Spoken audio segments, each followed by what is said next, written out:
전국에 계시는 반려인 여러분 반갑습니다. DNC 박원장 건강상담소의 박원장입니다. 오늘 좀 말씀드리고 싶은 거는 췌장염 치료에서 최근에 업데이트된 내용들을 몇 가지를 좀 정리를 해서 말씀을 드리려고 합니다. 트렌드가 계속 바뀌어나가고 있기 때문에 저도 이제 학회나 아니면 좋은 수업들이 있으면 열심히 다니면서 듣고 또 새로운 논문들이 있으면 찾아서도 보고 공부도 하고 하면서 여러 가지 그런 치료에 대한 트렌드들이 계속적으로 이제 바꿔 나가고 있어요.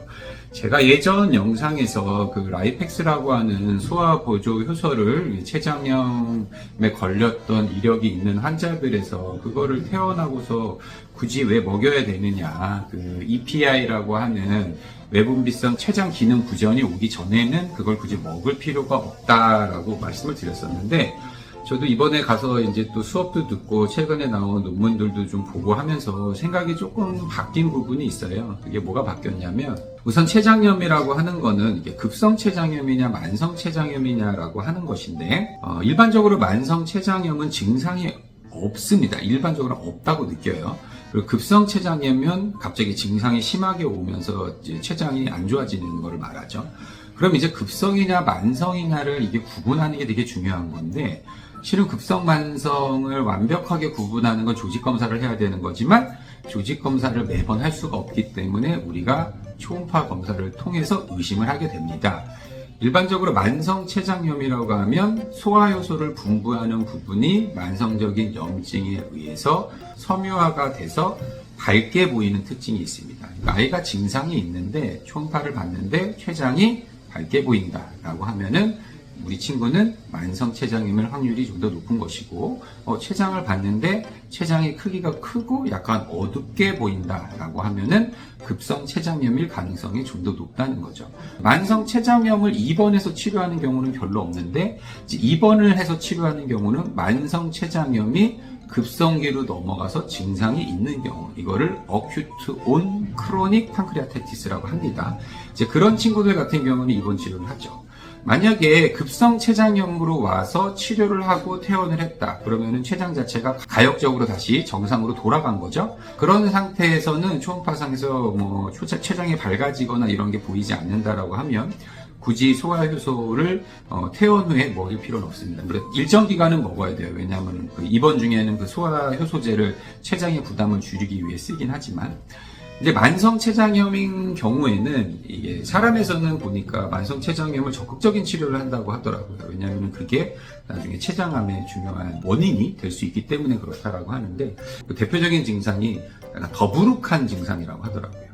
근데 이제 저희가 간과하고 있는 건 아이들이 그냥 밥을 먹으면 우리는 증상이 없다라고 생각을 하는데, 우리 친구들도 더부룩한 증상은 있을 수도 있겠다라는 이제 생각이 제가 들고, 만성 췌장염은 어찌 되었던 췌장이 회복되고 소화를 한다 하더라도 그 소화효소를 분비해야 되는 일정 부분들이 섬유화가 돼서 그 기능을 못하는 거기 때문에, 만성 췌장염이 진단이 된 친구들 같은 경우에는 라이픽스가 될 수도 있고 그다음에 에피클이 될 수도 있고, 이런 소화효소 제제들을 먹는 게 아이들이 어떤 소화를 하는 거에 도움을 충분히 줄 수 있겠다라는 그런 생각들이 제가 이번 세미나도 듣고 논문도 보고 하면서 느꼈던 바입니다.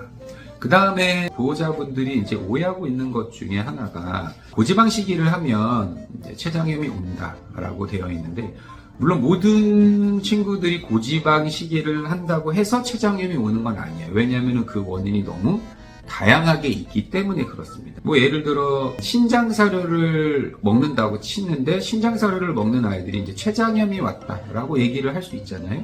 근데 신장사료를 먹는 아이들은 일반적으로 뭐가 있다? 신장이 안 좋기 때문에 신장사료를 먹겠죠. 신장사료는 단백질의 함량이 낮은 대신에 그 칼로리를 지방으로 맞춰 넣기 때문에 다른 사료들에 비해 지방의 함량이 살짝은 높은 겁니다.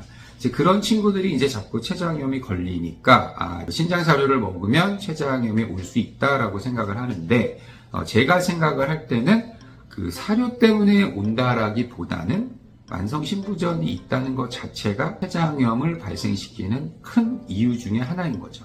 그러니까 우리가 일반적으로 먹는 사료의 지방 함량이 얼마나 있냐 없냐 뭐 이런 정도를 가지고 이게 질병을 일으키냐 안 일으키냐까지 너무 이렇게 세세하게 걱정을 하면서 먹일 필요는 없다라는 거고, 또 하나는 이 치료 과정 중에 요새는 잘 먹여야지 아이들이 치료가 잘 되는 부분인데, 그동안은 저희도 이제 일반적인 강제급여를 해서 음식을 계속 줬었거든요.